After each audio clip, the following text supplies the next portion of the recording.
So here you can see the water is coming from the shower. It goes down through that small pump and it's pumped up all the way to the hydraulic unit.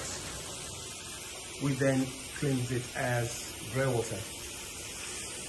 What's quite interesting, on this computer you actually see, on the right hand side the tanks filling up, and this tool actually shows you all of the processes that are happening within the hydraulic, all of the treatment, the number of toilet flushes, who's taken a shower, who hasn't taken a shower today, all of that kind of stuff. And this is a live demonstration that we'll have in England pretty soon, so that you can actually see how this works.